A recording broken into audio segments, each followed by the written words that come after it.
واجعل لي وزيرا من أهلي هارون أخي اشدد به أزري وأشركه في أمري كي نسبحك كثيرا ونذكرك كثيرا إنك كنت بنا بصيرا. ബഹുമാന്യരായ സഹോദരങ്ങളെ, സത്യവിശ്വാസികളെ, അല്ലാഹു സുബ്ഹാനഹു വ തആലയുടെ എല്ലാവിധ നിഅമത്തുകൾക്കും നന്ദി കാണിച്ച് അവനെ സ്തുതിക്കുന്ന, അവനെ ദിക്റ് ചൊല്ലുന്ന നല്ല മുഅ്മിനുകളിൽ നമ്മെ ഉൾപ്പെടുത്തി അനുഗ്രഹിക്കുമാറാകട്ടെ. വിശ്വാസികളെ സംബന്ധിച്ചിടത്തോളം അവർക്ക് പടച്ച റബ്ബ് നൽകുന്ന എന്തൊരു ചെറിയ അനുഗ്രഹവും അവർക്ക് വലുതായി തോന്നണമെന്നാണ്. നിനക്ക് പടച്ച റബ്ബ് എന്തെങ്കിലും ഒരു അനുഗ്രഹം തന്നിട്ടുണ്ടെങ്കിൽ നീ അത് കാണിക്കണം, പ്രകടമാക്കണം. വഅമ്മാ ബിനിഅമത്തി റബ്ബിക ഫഹദ്ദിസ്. മൂടി വയ്ക്കാനുള്ളതല്ല നിഅമത്തുകളെന്ന്. നമ്മൾ എപ്പോഴെങ്കിലും ആലോചിച്ചിട്ടുണ്ടോ നമുക്കൊരു ജോലിയുണ്ട് എന്നത് എത്ര വലിയ നിഅമത്താണ്? ഒരു പണിക്ക് പോകാനുണ്ട്, നമ്മളൊരു ജോലിയുള്ള ആളാണ് എന്ന് പറയുന്നത് എത്ര വലിയ കാര്യമാണെന്ന് ആലോചിച്ചു. നമ്മൾ പല സഹോദരങ്ങളെയും കാണാറുണ്ട്, അയാൾക്ക് ജോലി ചെയ്യാനുള്ള ആഫിയത്തില്ല.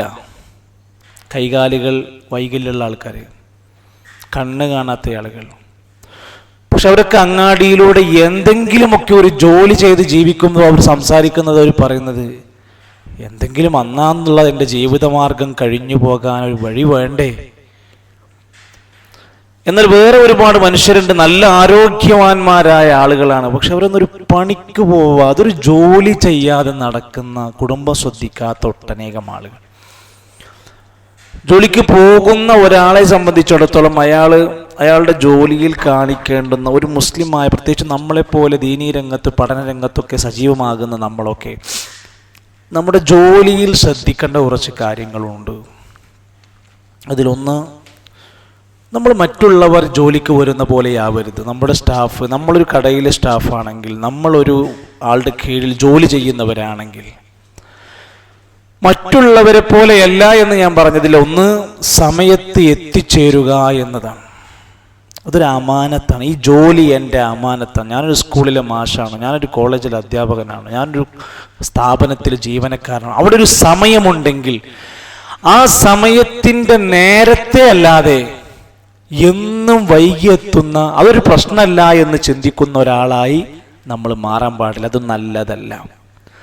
ജോലിക്ക് എത്തിയ ആളുകൾ തന്നെയും സാധാരണ ചെയ്യുന്ന പോലെ അവൻ സ്ക്രീൻ ടൈമിലാണ് അവൻ്റെ ഉപയോഗമെങ്കിൽ, ഫുൾ സ്ക്രീനിലാണ് അവൻ ഇരുന്നുകൊണ്ടിരിക്കുന്നത്, പണി നടക്കുന്നില്ല, അവൻ്റെ ജോലി നടക്കുന്നില്ല. പകരം അവൻ ഏതെങ്കിലും ഒരു സ്ക്രീനിമേ, ലാപ്ടോപ്പിലോ ഫോണിലോ കമ്പ്യൂട്ടറിലോ എവിടെയെങ്കിലും ഇരുന്ന് അതിലാണ് അവൻ ശ്രദ്ധിക്കുന്നതെങ്കിൽ അവൻ അവൻ്റെ ജോലിയോട് അനീതി കാണിക്കുകയാണ്. ജോലിയോട് അനീതി കാണിക്കുകയാണ്. മാത്രമല്ല, എന്നെ ഏൽപ്പിച്ച എൻ്റെ ജോലി പൂർത്തിയാക്കാൻ, ടാർഗറ്റ് പൂർത്തിയാക്കാൻ ഞാൻ ആത്മാർത്ഥമായി പ്രവർത്തിക്കണം എന്ന് തീരുമാനിച്ചിട്ട് വേണം ജോലിക്ക്. എന്നെ ഏൽപ്പിച്ച പണി ഞാൻ നന്നായി വൃത്തിയായി ചെയ്യും. ഞാൻ മേടിക്കുന്ന ശമ്പളത്തിനുള്ള ജോലി ഞാൻ നന്നായിട്ട് ചെയ്യും എന്ന് നമ്മൾ ഓരോ ജോലി ചെയ്യുമ്പോഴും അതിലുണ്ടാവണം. ഒരു കൂലിപ്പണിയാണെങ്കിലും ഞാൻ ഈ പൈസ മേടിക്കണതിനുള്ള പണി ഞാൻ എടുത്തിട്ടുണ്ട് എന്നുള്ളത് നമ്മൾ ഉറപ്പുവരുത്തണം. മാത്രമല്ല, നമ്മുടെ ജോലി സ്ഥലത്ത് നമുക്ക് ധാരാളം ശല്യങ്ങളുണ്ടാവും, പാരകളുണ്ടാവും, എതിർപ്പുകളുണ്ടാവും. നമുക്കിടയിൽ നിന്ന് തന്നെ നമ്മളെ ഉപദ്രവിക്കുന്ന ആളുകളുണ്ടാവും. നമ്മൾ അതിനൊക്കെ ഇങ്ങനെ പക വീട്ടാനും പ്രതികാരം ചെയ്യാനും വഴക്കിടാനും പോകുന്ന ആളാകാൻ പാടില്ല. ശല്യങ്ങളെ ശല്യങ്ങളായി കണ്ട ആ രൂപത്തിൽ അനിൽ ജാഹിലീൻ, നീ വിവേകമില്ലാത്തവരിൽ നിന്ന് തിരിഞ്ഞു കളയുക, വിവേകമില്ലാത്തവരിന്ന് മാറിക്കളയുക എന്നല്ലാതെ അവന്റെ വിവേകമില്ലായ്മക്ക് വിവരമില്ലായ്മക്ക് പിന്നാലെ നടന്ന് നീ നിന്റെ ജോലിയുടെ ആത്മാർത്ഥതയെ നഷ്ടപ്പെടുത്തരുത്. മാത്രവുമല്ല നമ്മുടെ ജോലി സമയങ്ങളെല്ലാം ഒരുപോലെയല്ല. അതിലൊരു മുൻഗണനാ ക്രമം നിശ്ചയിക്കണം. ആദ്യം ചെയ്യേണ്ട കാര്യം ആദ്യം ചെയ്യണം. ചിലപ്പോൾ ഞാനൊരു കാര്യം ചെയ്ത് കഴിഞ്ഞെങ്കിലേ എൻ്റെ ബാക്കിയുള്ള സ്റ്റാഫുകൾക്ക് മറ്റു കാര്യങ്ങൾ ചെയ്യാൻ കഴിയൂ എങ്കിൽ ഞാൻ കാരണം കൊണ്ട് മറ്റുള്ളവരുടെ ജോലിക്ക് പ്രത്യാഘാതങ്ങൾ ഉണ്ടാക്കാൻ പാടില്ല. ചിലപ്പോൾ നമ്മൾ സംഘടനാ രംഗത്തും ദഅ്വ രംഗത്തും ഒക്കെ ഉണ്ടാകണം. നമ്മൾ ഒരാൾ വീക്കായാൽ മറ്റുള്ളവർക്ക് കൂടെ അത് ബാധിക്കുന്ന വിഷയങ്ങൾ ഉണ്ടെങ്കിൽ അതിന് മുൻഗണനാക്രമം പാലിച്ചുകൊണ്ട് ആദ്യം പരിഗണിക്കേണ്ട ഘടന, ഒരാളുടെ ശരീരത്തിൽ പരിക്ക് പറ്റി, കാലിന് പരിക്കുണ്ട്, വിരലിന് പരിക്കുണ്ട്, മുടിക്ക് പരിക്കുണ്ട്, തലക്ക് പരിക്കുണ്ട്, ആദ്യ പരിഗണന തല ശരിയാക്കലാണ്. എന്ന പോലെ പലതരത്തിലുള്ള ജോലി നമുക്കുണ്ട്. അതിൽ ഏറ്റവും പ്രാധാന്യത്തോടെ മുൻഗണന കൊടുക്കേണ്ടത് ഏതിനാണ്, പിന്നെ ഏതിനാണെന്നുള്ള ഒരു ക്രമം നമുക്കുണ്ടാവേണ്ടതുണ്ട്. കൂടെ ജോലി ചെയ്യുന്ന ഷെയർ പാർട്ട്നേഴ്സ് ആയിക്കോട്ടെ, ജോലി ചെയ്യുന്ന സ്റ്റാഫുകളായിക്കോട്ടെ, നമ്മുടെ കൂടെ അതേ ജോലി ചെയ്യുന്ന ഒരേ ശമ്പളക്കാരായിക്കോട്ടെ, എല്ലാവരോടും നല്ല സ്വഭാവത്തിൽ നമ്മൾ പെരുമാറണം. പലപ്പോഴും നമ്മൾ കാണുന്നത്, പല ഓഫീസുകളിലും ചെന്ന് കഴിഞ്ഞാൽ നമ്മൾ അനുഭവിക്കുന്നത്, പരസ്പരമുള്ള ആ ജോലിക്കാർ തമ്മിൽ തന്നെ നല്ലപോലെ ഐക്യത്തിലും സന്തോഷത്തിലും അല്ലാത്തത് കൊണ്ട് ആ സ്ഥാപനം തന്നെ ഒരു നശിക്കുന്ന അവസ്ഥയിൽ, നമ്മൾ കുത്തുപാളെടുക്കുക എന്ന് പറഞ്ഞ പോലെ അത് നശിക്കാനുള്ള കാരണം നല്ല കസ്റ്റമേഴ്സ് ഉണ്ടാകാം, പക്ഷേ വന്നിരിക്കുന്ന സ്റ്റാഫുകളുടെ പരസ്പരമുള്ള സ്വഭാവ പെരുമാറ്റങ്ങൾ മോശമാകുന്നത് കൊണ്ട് സഹപ്രവർത്തകരായ ആളുകളോട് നമ്മൾ നല്ല പെരുമാറ്റത്തിലാവണം. മനസ്സിൻ്റെ ഉള്ളിൽ ഉൾപ്പക ഉണ്ടാകുന്ന അവസ്ഥയുണ്ടാകരുത്, ബുഗ്ദ്. ശൈത്താൻ നമുക്കിടയിൽ പരസ്പരം ഉൾപ്പക ഉണ്ടാക്കാൻ തുടങ്ങും. ഇവൻ കാരണം കൊണ്ടാണ് എനിക്ക് പ്രൊമോഷൻ കിട്ടാത്തത്, ഇവൻ കാരണം കൊണ്ടാണ് എൻ്റെ ശമ്പളത്തിൽ ഇൻക്രിമെന്റ് കിട്ടാത്തത് എന്നൊക്കെ പറഞ്ഞുകൊണ്ട് ആ ആളുകളോട് ഉൾപ്പകയോടുകൂടെ പെരുമാറുമ്പോൾ ആ ജോലി നമുക്ക് ധാരാളത്തിൽ ബറക്കത്ത് കേടുകൾ ഉണ്ടാക്കുകയാണ്. ജോലിയിൽ അനവധി പരീക്ഷണങ്ങൾ വരുമ്പോൾ ഇതൊക്കെ പടച്ചോന്റെ വിധിയാണ് എന്ന് തോന്നണം. അതിനൊക്കെ നമ്മളിങ്ങനെ ജോലിയാണ്, ചിലപ്പോൾ ഇന്ന് വന്ന ജോലി നാളെ ഉണ്ടായിക്കൊള്ളുന്നില്ല. കച്ചവടമാണ്, ഇന്ന് കിട്ടിയ കച്ചവടം നാളെ ഉണ്ടായിക്കൊള്ളുന്നില്ല.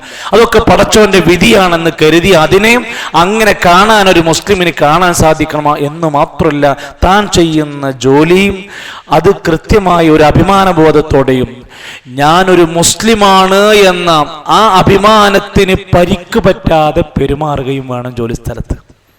തിരിച്ചാണ് ബാക്കിയുള്ളവരൊക്കെ അവരൊക്കെ മര്യാദയിലും വൃത്തിയിലേക്കും, മുസ്ലിമിന് യാതൊരു ലെവലും സംസാരിക്കുന്നിടത്തുണ്ടാവൂല.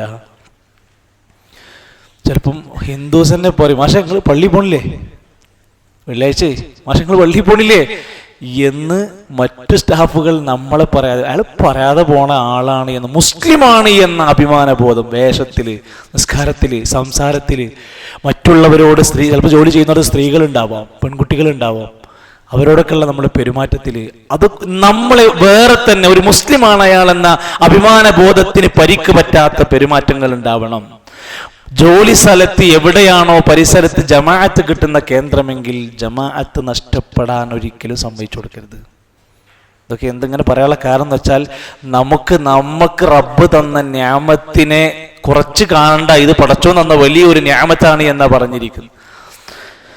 ജോലി സ്ഥലത്തുനിന്ന് എന്നും നേരത്തെ പോരാ. 4 മണിക്കാണ് ജോലി കഴിയുക, 5 മണിക്കാണ് ജോലി കഴിച്ചെങ്കിൽ ഒരാൾ എന്നും നേരത്തെ ഇറങ്ങി, ഇനിയിപ്പോൾ എന്താ പണിയൊന്നുമില്ലല്ലോ, സമയം കുറച്ചും കൂടെ ഉള്ളൂ എന്ന് പറഞ്ഞ് ഒരാൾ എന്നും നേരത്തെ പോരുന്ന ശീലം ഉണ്ടാകാൻ പാടില്ല. ജോലി കഴിഞ്ഞ് ആവശ്യം കഴിഞ്ഞാൽ പിന്നെ അടുത്ത പണി കറങ്ങി നടക്കലല്ല. ജോലി കഴിഞ്ഞാൽ, യാത്ര കഴിഞ്ഞാൽ അടുത്ത പണി എത്രയും പെട്ടെന്ന് വീട്ടിലെത്തലാണ്. എത്രയും പെട്ടെന്ന് അയാൾ വീട്ടിലെത്തി തൻ്റെ പരമാവധി സമയം വീട്ടിലേക്ക് കൊടുക്കാൻ വേണ്ടിയാണ്. ജോലി കഴിഞ്ഞ് വീട്ടിലേക്ക് ഇറങ്ങുമ്പോഴും വീട്ടിലേക്ക് മേടിക്കാനുള്ള സാധനങ്ങൾ അത്യാവശ്യം വേണ്ടതുണ്ടോ, ആവശ്യത്തിനുള്ളതുണ്ടോ, മേടിക്കേണ്ട സാധനങ്ങളിൽ അനാവശ്യങ്ങളുടെ ലിസ്റ്റ് ഉണ്ടോ, അതിന് ഒഴിവാക്കാൻ അതൊക്കെ ഒഴിവാക്കി ആവശ്യമുള്ള സാധനങ്ങൾ വീട്ടിലെത്തിക്കാൻ നമുക്ക് ശ്രദ്ധിക്കണം. വീട്ടിലെത്തുന്നതിൻ്റെ മുമ്പ് ഭാര്യനൊന്ന് വിളിക്കണം. നമ്മൾ രാവിലെ പോകുന്ന ആൾക്കാരായിരിക്കും, തിരിച്ചു വീട്ടിലേക്ക് എത്തുമ്പോൾ ഒരു മുന്നറിയിപ്പില്ലാതെ നമ്മൾ നമ്മുടെ ഭാര്യയുടെ അടുത്തേക്ക്, കുടുംബത്തിലേക്ക് പോകാൻ പാടില്ല. വരുന്നുണ്ട് എന്നുള്ള മുന്നറിയിപ്പ് കൊടുക്കണം. അത് പല കാര്യങ്ങൾ, പല ഉദ്ദേശങ്ങൾ അതിൻ്റെ പിന്നിലുണ്ട്, ഇസ്ലാമിൻ്റെ മസ്ലഹത്തിലുണ്ട്. വലിയ യാത്രാ സംഘങ്ങളായി കച്ചവടത്തിന് പോയാൽ അവർ തിരിച്ച് വലിയ സംഘങ്ങളായിട്ട് മദീനന്റെ ബോർഡർ ലൈനിൽ എത്തുമ്പോൾ 2 ആളെ മദീനയിലേക്ക് നേരത്തെ പറഞ്ഞേക്കും. അവർ പറയും, ഇതാ ഇന്ന ബസ്വറയിലേക്ക്, ഇന്ന കൂഫയിലേക്ക് ഇത്രാം തീയതി ഇല്ല ദിവസം പോയ ആ സംഘങ്ങൾ ഇതാ മദീനന്റെ ബോർഡറിലേക്ക് എത്തിയിട്ടുണ്ട്, എല്ലാവരും അറിഞ്ഞോളി, എല്ലാവരും ശ്രദ്ധിച്ചോളി എന്നൊക്കെ പറഞ്ഞു. അഥവാ വീട്ടിൽ തൻ്റെ ഭർത്താവ് വരാനിരിക്കുന്നു എന്ന ഒരുക്കങ്ങൾ ചെയ്യാൻ വേണ്ടിയാണ് പറഞ്ഞിരിക്കുന്നത്. സർപ്രൈസ് ആക്കിയിട്ടൊന്നും നമ്മൾ വീട്ടിൽ പോകേണ്ട ആവശ്യമില്ല. നമ്മൾ നേരെ വിളിച്ച് വരുന്നുണ്ട്, എന്തെങ്കിലും വേണോ, എന്തെങ്കിലും കൊണ്ടുവരണോ, കുട്ടികൾ അവിടെ അല്ലേ, കുട്ടികൾക്ക് എന്തെങ്കിലും പറഞ്ഞിട്ടുണ്ടോ എന്നൊക്കെ ചോദിക്കുന്ന ഒരു സിസ്റ്റം ഉണ്ടാകണം എന്നർത്ഥം. വീട്ടിലേക്ക് പോകുമ്പോൾ അവിടെയുള്ള മുതിർന്നവരെ, അവിടെയുള്ള കുട്ടികളെ പരിഗണിക്കാൻ കഴിയണം. അതോടൊപ്പം തന്നെ നമ്മുടെ സംഘടനാപരമായ കാര്യങ്ങൾക്ക് ബാക്കിയുള്ള സമയം നമ്മളൊരല്പം മാറ്റിവെക്കണം. അത് നമുക്ക് പടച്ചോൻ ജോലി തന്ന്, പടച്ചോൻ ശരീരം തന്ന്, പടച്ചോൻക്ക് വേണ്ടി ഞാൻ എന്തെങ്കിലും കൊടുക്കണ്ടേ? അതിനാണ് ദഅവാ പ്രവർത്തനങ്ങളിൽ നമ്മുടെ ഊർജ്ജം നമ്മൾ കൊടുക്കുന്നത്. അതിന് കുറച്ച് സമയം അതിന് കൊടുക്കണം. അതിൽ വേണ്ടുന്ന എല്ലാ നിലക്കുമുള്ള ഒരു സഹകരണ മനോഭാവത്തോടെ കൂടെയുള്ള ആളുകളെ, ഇന്ന സ്ഥലത്ത് പരിപാടി ഉണ്ട്, വണ്ടിയിൽ ഇത്ര സീറ്റ് ഉണ്ട്, നിങ്ങൾ ആരെങ്കിലും പോരണോ? ഇന്ന സ്ഥലത്ത് നീ വന്നിക്കുകയാണെങ്കിൽ നമുക്ക് അവിടുന്ന് 2 ആൾ പോകും. ഒരു 4 ആളെങ്കിൽ 4 ആള് ഒരു നന്മയിൽ ഒത്തൊരുമിക്കുമ്പോൾ ലഭിക്കുന്ന ബറക്കത്ത് എത്രയാണ്? 4 ആളുള്ളൂ, 10 ആളുള്ളൂ, 3 ആളുള്ളൂ, വരാത്തവൻ ആക്ഷേപിക്കണ്ട. നമുക്ക് ചെയ്യാൻ കഴിയാവുന്ന ഇടപെടാൻ പറ്റുന്ന ദഅവാ പ്രവർത്തനങ്ങളിൽ നമ്മുടെ ഒഴിവും തരവും അനുസരിച്ച് താല്പര്യപൂർവ്വം ക്രിയാത്മകമായി നമുക്ക് ഏർപ്പെടാൻ പറ്റുന്ന രൂപത്തിൽ നമ്മുടെ യാത്രകളെ, അതുപോലെ സമയത്തെ, ചിലപ്പോൾ യാത്ര പോകേണ്ടി വരില്ല, വീട്ടിലിരുന്ന് ഒരു അരമണിക്കൂർ നമുക്ക് 4 ആളെ ഫോൺ വിളിച്ചാൽ, ക്ലാസ്സിന് വരാത്ത ഒരു 4 ആളെ ഫോൺ വിളിച്ചാൽ 8 മിനിറ്റ് 10 മിനിറ്റ്, എന്താണ് വിഷയം, എന്തെങ്കിലും ബുദ്ധിമുട്ടുണ്ടോ? അവിടെ എന്ത് നടന്നു? അവിടെ ഒരു ബന്ധം നടന്നു, ഒരു അന്വേഷണം നടന്നു, നമ്മൾ തമ്മിലുള്ള ഒരു സൗഹൃദം വളർന്നു, ഒരു ഇൽമിനു വേണ്ടി നമ്മൾ ഒരു നല്ല കാര്യത്തിന് വേണ്ടി നമ്മുടെ സമയം ചെലവഴിച്ചു. പടച്ചോ നമുക്ക് നമ്മുടെ ഫോണ് ഒരു നന്മക്ക് വേണ്ടി ചലിച്ചു. ഇങ്ങനെ നമ്മൾ ഈ രംഗത്ത് ശ്രദ്ധിക്കേണ്ടതുണ്ട്. QHLS എന്ന ഖുർആൻ ഹദീസ് ക്ലാസ്സുകൾ കേരളത്തിൽ 150ഓളം വരുന്ന മേഖലകളിൽ ഇന്ന് സജീവമായി ഓരോ ശാഖകളിലും. നമ്മളെപ്പോലൊന്നും അല്ല, സ്ഥലമില്ലാതെ, വീടില്ലാതെ, അല്ലെങ്കിൽ എവിടെയെങ്കിലും ഒന്ന് പോയി ഇരിക്കാൻ സെൻ്ററില്ലാത്ത ആൾക്കാരുണ്ട് ക്ലാസ് എടുക്കാൻ. വയനാട് ജില്ലയിൽ നിങ്ങൾ പോയി നോക്കി, 2 or 3 ആളുകളാണ് ക്ലാസ് എടുക്കാനുള്ളത്. പഠിപ്പിക്കാൻ ആളില്ല, വരാൻ ആളുകളുണ്ട്, ഇരിക്കാൻ ആളുകളുണ്ട്, പഠിപ്പിക്കാൻ ആളെ കിട്ടാൻ പ്രയാസപ്പെടുകയാണ്. തിരുവനന്തപുരം ജില്ലകളിൽ നിന്ന് കാസർഗോഡ് പിന്നെയും കുറേയൊക്കെ ഡെവലപ്പായി വരും. തിരുവനന്തപുരത്തു നിന്നൊക്കെ ഇപ്പോഴും വിളിച്ചുകൊണ്ടിരിക്കുകയാണ്. അഥവാ ദൗർലഭ്യത, ഫാക്കൽറ്റീസിൻ്റെ കുറവ്, സ്ഥലങ്ങളില്ലായ്മ, സെന്ററുകൾ നഷ്ടപ്പെട്ട്, പള്ളി നഷ്ടപ്പെട്ടവർ, അധ്വാനിച്ച് കൊല്ലങ്ങളോളം നോക്കി നടത്തിയ പള്ളിയിലേക്ക് നീ വരാൻ പാടില്ല, എന്നവിടെ കാണാൻ പാടില്ല എന്ന് പറഞ്ഞ് പുറത്താക്കിയ എത്രയോ ആൾക്കാരുണ്ട്. അല്ലാഹു സുബ്ഹാനഹു വ തആല ദീനി രംഗത്ത് വളരെ സജീവമായി ആത്മാർത്ഥമായി ഇടപെടാൻ നമുക്കൊക്കെ നമ്മുടെ എല്ലാ കഴിവും, നമ്മുടെ ശേഷിപ്പുകൾ, നമ്മുടെ അധ്വാനങ്ങൾ, നമ്മുടെ സമയം എല്ലാം പടച്ചോൻക്ക് ഇങ്ങനെ ഇഷ്ടപ്പെട്ട വഴികളിലേക്ക് കൊടുക്കാനുള്ള ഒരു സന്മനസ് നമുക്ക് അള്ളാഹു പ്രദാനം ചെയ്യുമാറാകട്ടെ. നാം ചെയ്യുന്ന ജോലിയിൽ അള്ളാഹു തആല ഖൈറും ബറക്കത്തും നൽകുമാറാകട്ടെ. നമ്മുടെ റിസ്ക് അള്ളാഹു തആല വിശാലമാക്കി തരുമാറാകട്ടെ. സഹോദരങ്ങളെ, വിശുദ്ധ ഖുർആനിലെ സൂറത്തു ത്വാഹയിലൂടെ നമ്മൾ സഞ്ചരിച്ച് മൂസാ നബി അലൈഹിസ്സലാമിൻ്റെ ഒരു ശക്തമായ ഒരു പ്രാർത്ഥന നമ്മൾ പഠിച്ചു. ഫിർഔനിൻ്റെ അരികിലേക്ക് പോകാൻ വേണ്ടിയുള്ള മുന്നൊരുക്കങ്ങളുമായി ബന്ധപ്പെട്ട ഒരു സഹായി വേണമെന്ന്, ഹാറൂനിനെ വേണം, അവൻ എന്നെക്കാൾ സംസാരിക്കാൻ കഴിവുള്ളയാളാണ്, വാക്ചാതുരിയുള്ളയാളാണ്, അതുപോലെ തന്നെ അവനെ എൻ്റെ എല്ലാ കാര്യങ്ങളിലും ഒരു പങ്കാളിയായി എനിക്ക് നിശ്ചയിച്ചു തരണമെന്ന് അള്ളാഹുവിനോടൊരു സഹായം ചോദിക്കുകയാണ്. ഞാൻ ഒറ്റക്ക് പോയാൽ ശരിയാവില്ല, കൂടെ ഒരാളും കൂടി വേണം. അതൊക്കെ നമ്മൾ വിശദീകരിച്ചിട്ടുണ്ട്. നമുക്ക് ആയത്തുകളൊന്ന് ഓതി നോക്കാം. എല്ലാവരും വിശുദ്ധ ഖുർആനിൽ നോക്കുക.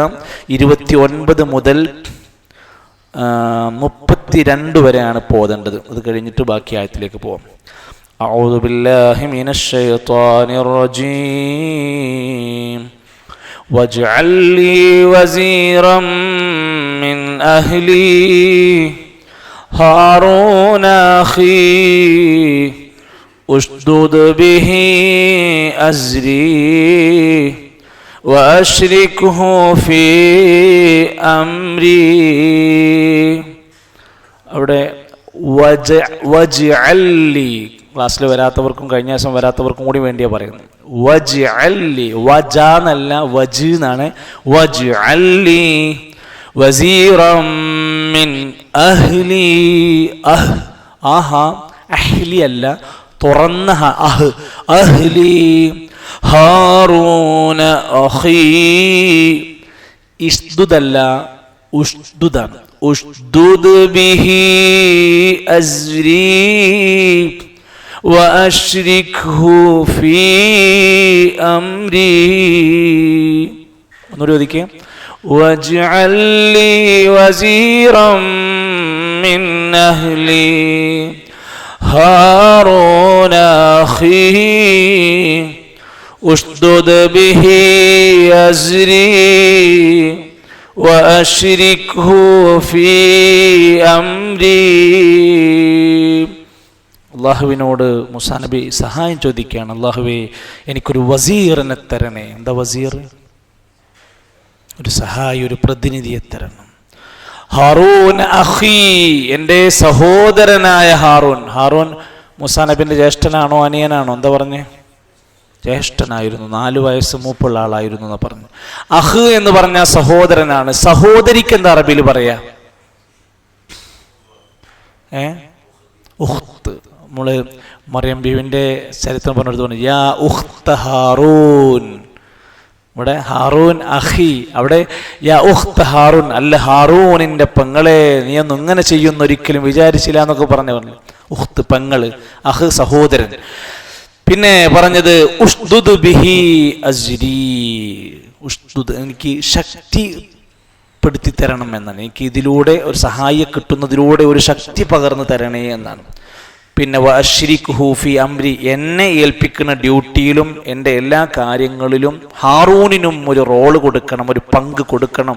രണ്ടാൾക്കും കൂട്ടുത്തരവാദിത്വം വേണമെന്ന രൂപത്തിലാണ് പറഞ്ഞു. വഅശ്രിക്ഹു ഫീ അംരി ഐ ഫീ മുശാവിറതി, എൻ്റെ കൂടിയാലോചനകളിൽ എനിക്ക് ഹാറൂനിനെ കൂടെ പങ്ക് തരണം. അഥവാ രണ്ടാർക്കും കൂടി ചർച്ച ചെയ്യാനുള്ള ഒരു ചാൻസ് കൂടി തരണം എന്നാണ് ഏറ്റവും വലിയ പ്രാധാന്യത്തോടെ ദീനീ രംഗത്ത്, ദഅ്വാ രംഗത്ത് മുഷാവറ, രണ്ടുപേരും കൂടെ പോകുമ്പോൾ അതിനുള്ള അവസരം തരണം പടച്ചോനെ എന്ന് പറഞ്ഞു. ഇനി എന്തിനാണ് റബ്ബേ നിന്നോട് ഞങ്ങൾ ഇത്തരത്തിലുള്ള സഹായങ്ങളൊക്കെ അങ്ങോട്ട് ചോദിക്കുന്നറിയോ? കൈ നുസബ്ബിഹക കസീറാ വനദ്കുറക കസീറാ ഇന്നക കുൻത ബിനാ ബസീറാ. 3 ആയത്തുകൾ ആ വിഷയത്തിന്റെ പൂർത്തീകരണത്തിന് വേണ്ടി അത് പഠിക്കാം നമുക്ക്. കൈ നുസബ്ബിഹക കസീറാ. ഒതുക്കേ.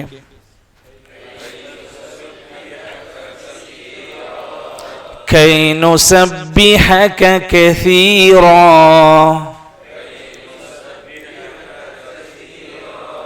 ونذكرك كثيرا ونذكرك كثيرا إنك كنت بنا بصيرا.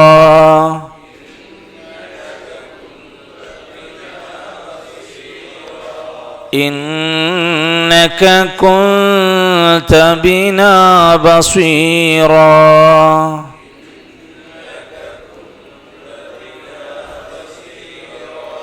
كي نسبحك كثيرا ونذكرك كثيرا إنك كنت بنا بصيرا.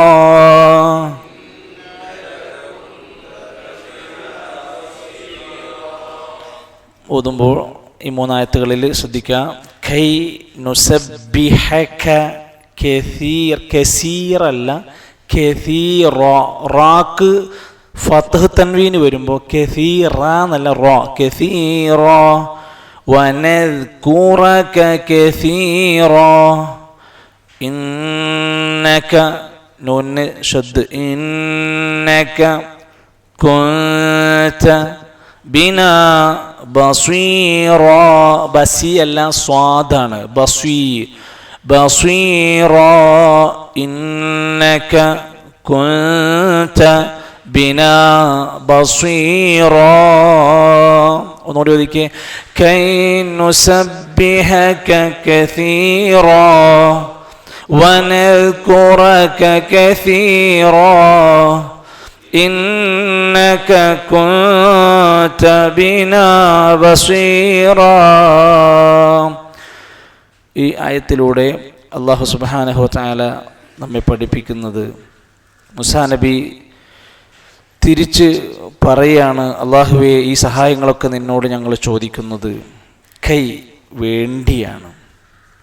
നുസബ്ബിഹു എന്ന് പറഞ്ഞാൽ ഞങ്ങൾ തസ്ബീഹ് നടത്തുക, ഞങ്ങൾ പ്രകീർത്തിക്കുക, ഞങ്ങൾ ധാരാളമായി സ്തോത്ര കീർത്തനങ്ങൾ നടത്തുക. നുസബ്ബിഹക എന്ന് പറഞ്ഞാൽ നിന്നെ പ്രകീർത്തിക്കുക എന്ന്. കസീറ ധാരാളമായി, ഞങ്ങൾ ധാരാളമായി നിന്റെ പരിശുദ്ധിയെ വാഴ്ത്താൻ വേണ്ടി, നിന്നെ നന്നായി തസ്ബീഹ് നടത്താൻ വേണ്ടിയാണ് ഇത് ചോദിക്കുന്നത് എന്ന് പറഞ്ഞു. കൈ നുസബ്ബിഹക കസീറ.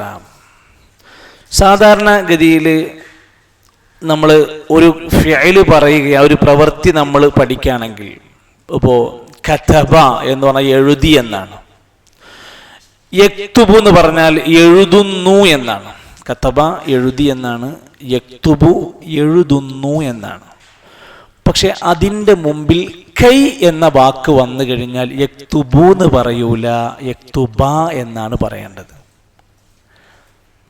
യക്തുബ. അതേപോലെ 4 വാക്കുകളാണ് അതുണ്ടാവുക. അന്ന് അൻ, ലൻ, കൈ, ഇതൻ, ഈ 4 വാക്ക്. ഈ 4 വാക്ക് ഒരു ഫിഅലിന്റെ മുമ്പിൽ വന്നാൽ ആ ഫിഅലിന് അവസാനത്തിൽ ഫത്ഹാണ് കൊടുക്കുക. ഉദാഹരണത്തിന് അൻ, അൻ തകൂന, അൻ തകൂന, ലൻ തകൂന, കൈ തകൂന.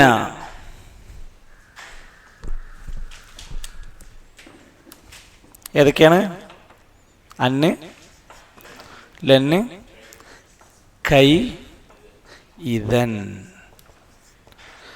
ഈ 4 വാക്കുകൾ വന്നിട്ട് ശേഷം ഒരു മുദാരി ആയ ഫിഅല് വരുമ്പോൾ അൻ തക്തുബ അങ്ങനെ വരിക. ലൻ യജ്ലിസ, കൈ യുസബ്ബിഹ, ഇദൻ തർഫഅ. നോർമലി ഇതൊക്കെ വരുന്നത് സാധാരണ വരികയാണെങ്കിൽ തക്തുബു എന്നാണ് വരിക, യജ്ലിസു എന്നാണ് വരിക, യുസബ്ബിഹു എന്നാണ് വരിക, തർഫഉ എന്നാണ് വരിക. പിന്നെ എപ്പോഴാണ് മാറ്റം വരുള്ളൂ? ഈ 4 അക്ഷരങ്ങൾ അതിൻ്റെ മുമ്പിൽ, 4 പദങ്ങൾ അതിൻ്റെ മുമ്പിൽ വന്നാൽ അതിന് നസബ് കൊടുക്കും. തൊട്ടടുത്ത വാക്കിന് നസ്ബ്. അതിന് പറയുന്നത് നവാസിബുകൾ എന്നാ വിളിക്കുക. ഈ പേര് നവാസിബുകൾ. അതാണ് ഇവിടെ കൈ നുസബ്ബിഹു എന്നാണോ നോക്കി? അല്ല, കൈ നുസബ്ബിഹ എന്നാണ്. ഇനി ഖുർആനിൽ എവിടെ നമ്മളത് കണ്ടാലും നമുക്ക് കാണാൻ സാധിക്കും കൈ യുസബ്ബിഹ, കൈ തുസബ്ബിഹ, കൈ നുസബ്ബിഹ പോലെ. കൈ നുസബ്ബിഹക, അല്ലാഹുവേ നിന്നെ ധാരാളമായി പ്രകീർത്തിക്കാൻ വേണ്ടിയാണ്. കസീറ, ധാരാളമായി തസ്ബീഹ് നടത്താൻ വേണ്ടിയാണ്. സുബ്ഹാനല്ലാഹയുടെ മഹത്വമാണ് മൂസാ നബി സംസാരിച്ചത്. നിന്നെ തസ്ബീഹ് നടത്താനാണ് റബ്ബേ ഞങ്ങൾ ഇതൊക്കെ ഇങ്ങനെ പറയും. നീ ഞങ്ങൾക്ക് അത്രയും സഹായമാണ് തന്നിട്ടുള്ളത്.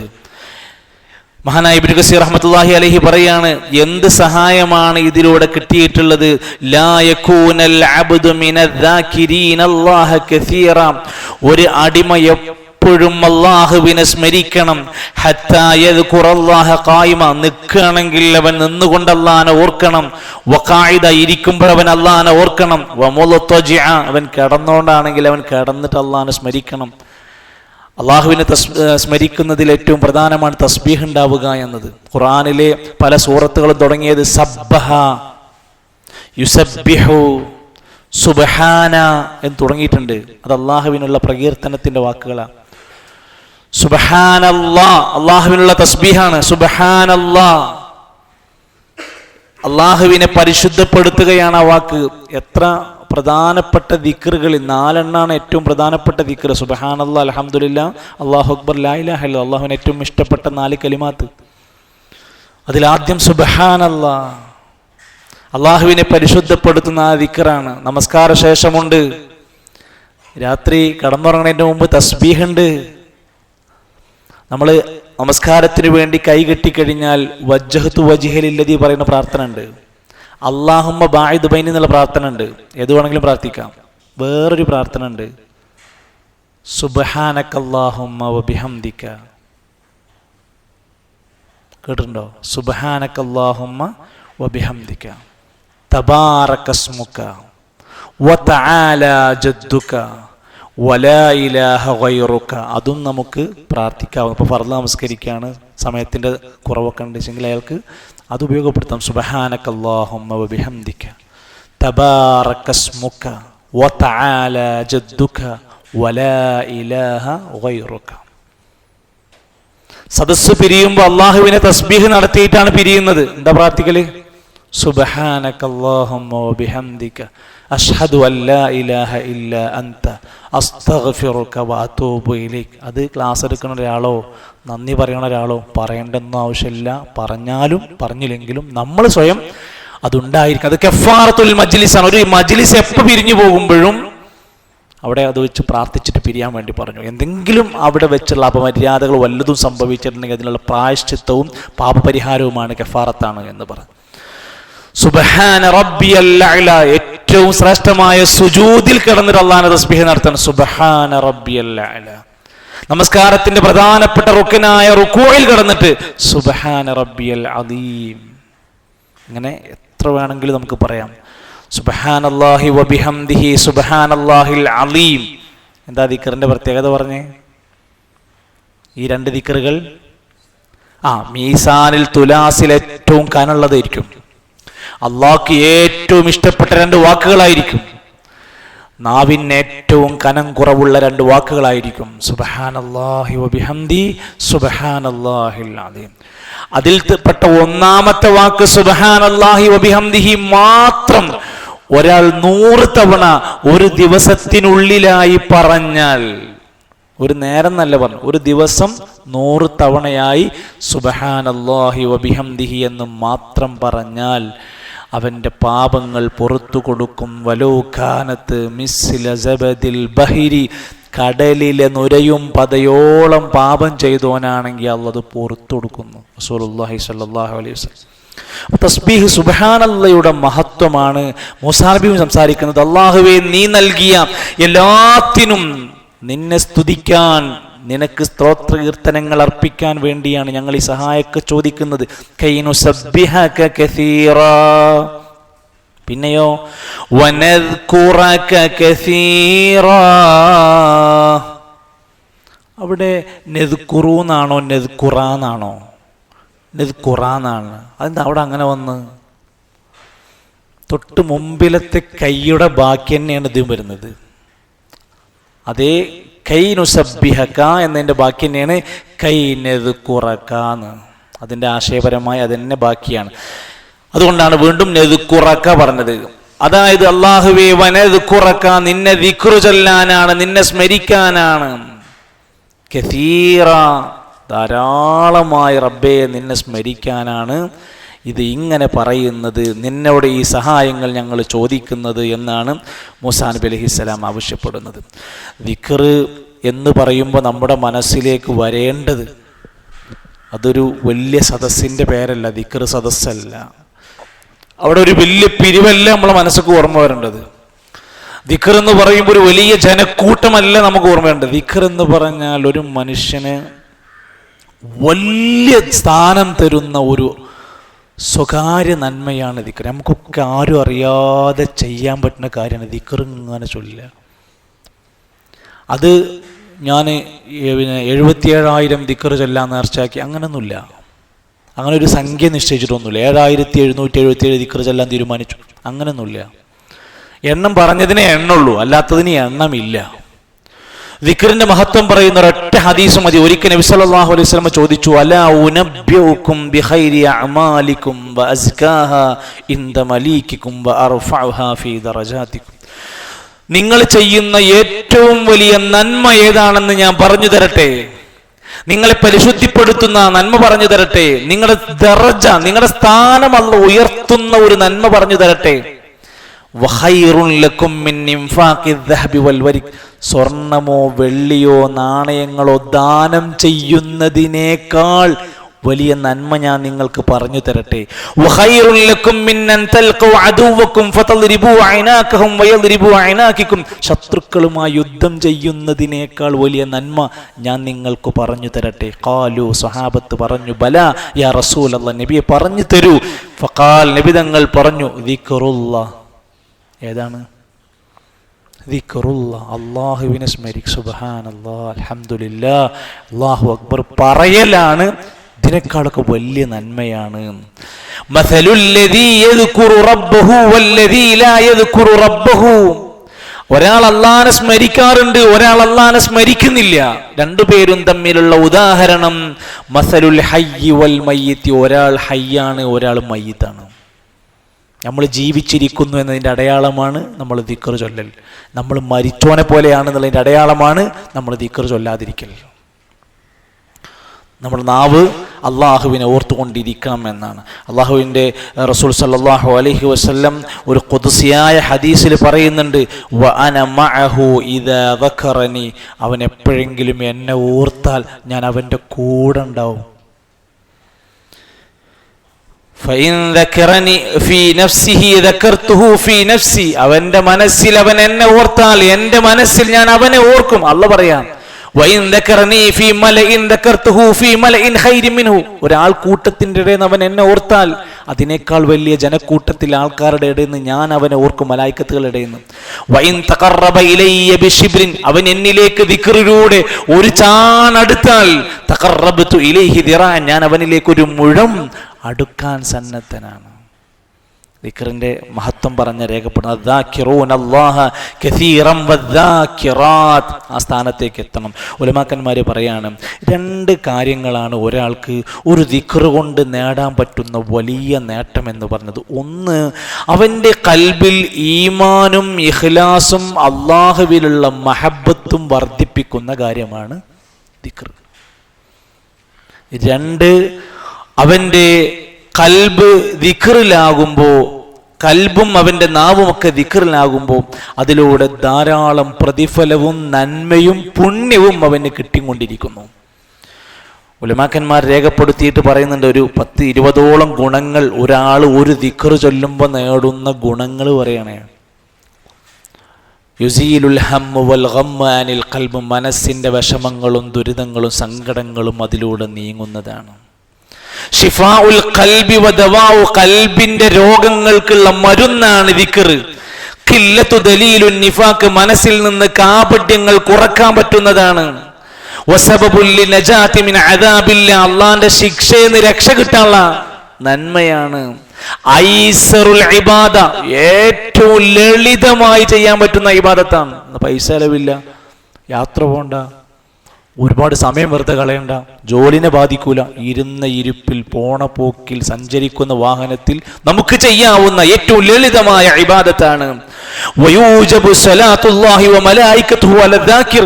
അല്ലാഹുവും മലായികത്തുകളും നന്മ ചൊരിഞ്ഞു കൊടുക്കുന്ന മലായികത്തുകൾ പ്രാർത്ഥിക്കും ദിക്ർ ചൊല്ലുന്ന വ്യക്തിക്ക് വേണ്ടി.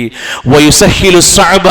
പ്രയാസപ്പെടുന്നവൻ അതിലൂടെ പ്രയാസങ്ങൾ മാറും. വയുയസ്സിറുൽ അസിർ. ഞെരുക്കമുള്ളവന്റെ ഞെരുക്കങ്ങൾ നീക്കപ്പെടും. വയജ്ലുബു റിസ്ഖ. റിസ്ഖ് അവന് വലിച്ചു കൊണ്ടുവരപ്പെടും. വയുഖവ്വിയൽ ബദൻ. ശരീരത്തിന് ശക്തി അധികരിക്കും. നടക്കാൻ പോവുകയാണ്, എന്തിനാ പോണത്? ശക്തി കൂടാൻ, ആരോഗ്യം ഉണ്ടാകാനാണ് പോണത്. ശരി, അതേ നടത്തത്തിലൂടെ നടക്കുന്ന ഓരോ സ്റ്റെപ്പിലും സുബ്ഹാനല്ലാഹ് അൽഹംദുലില്ലാഹ് പറയുമ്പോൾ സ്വാഭാവികമായി പടച്ചോൻ തരുന്ന ഒരു ആരോഗ്യവും ശക്തിയുമുണ്ട്. വയതുറുദു ശൈത്വാന വയഖ്മഉഹു വയുഖ്സീഹി വയുദില്ലുഹു. ഒരു ദിക്ർ നമ്മൾ ചൊല്ലുമ്പോൾ പിശാചിൻ്റെ തലക്കടിച്ച പോലെയാണ്. അവനെ അപമാനിക്കുകയാണ്, അവനെ നിന്ദിക്കുകയാണ്, അവനെ തോൽപ്പിക്കുകയാണ്. പിശാച് ആട്ടി അകറ്റപ്പെടുകയാണ്. ദിക്ർ ചൊല്ലുന്നവൻ്റെ അടുത്തേക്ക് അവൻക്ക് വരാൻ കഴിയില്ല. അതുകൊണ്ട് ഇത് നമുക്ക് പറ്റുന്ന അത്ര, സാധ്യമാകുന്ന അത്ര ദിക്റുകൾ നമ്മൾ പാലിക്കാൻ വേണ്ടി ശ്രദ്ധിക്കുക.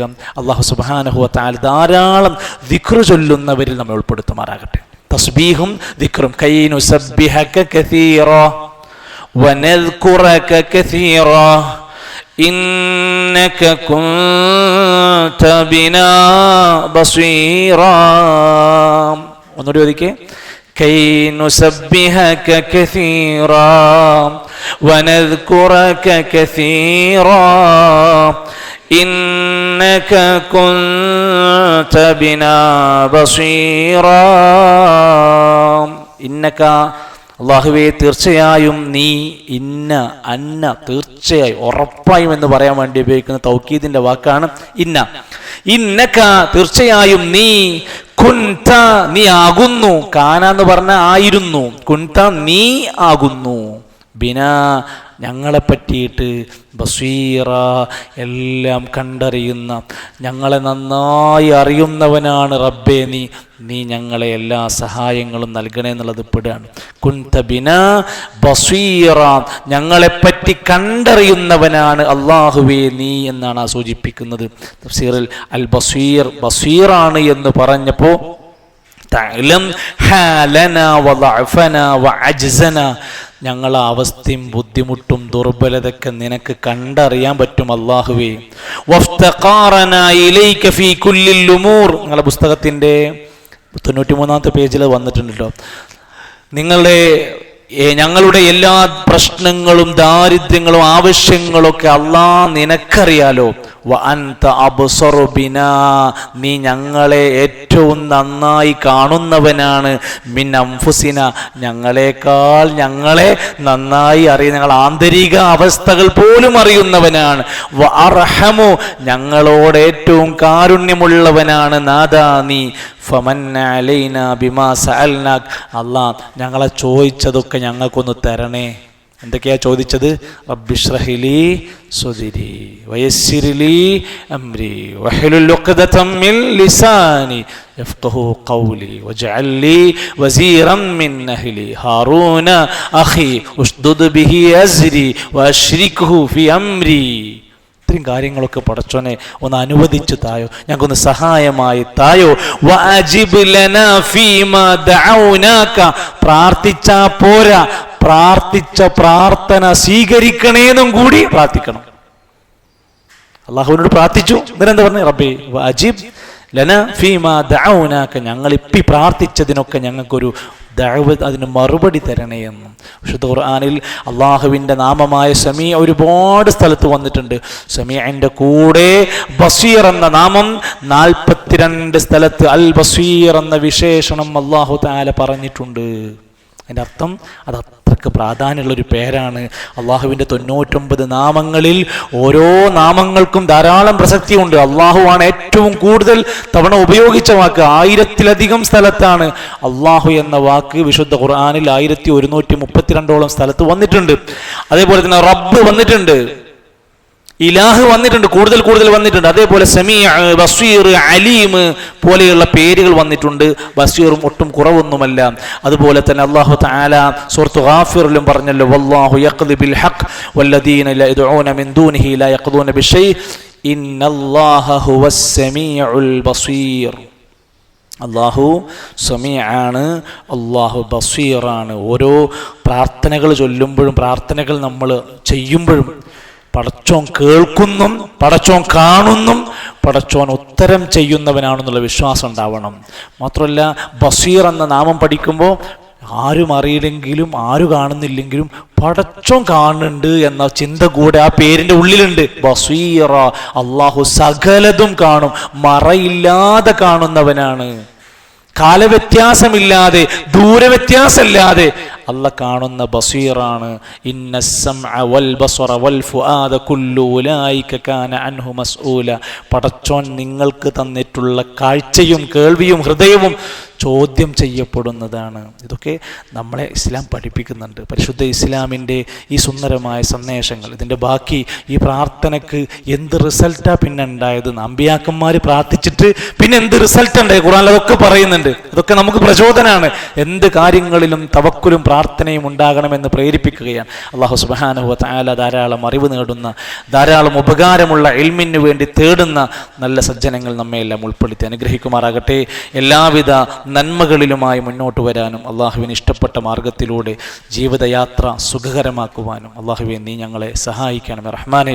അള്ളാഹുവെ ധാരാളം ആളുകൾ അവരുടെ പല പ്രയാസങ്ങളും ദുആ കൊണ്ട് വസിയത്ത് പറഞ്ഞിട്ടുണ്ട്, അതെല്ലാം നീ മാറ്റിക്കൊടുക്കണമേ.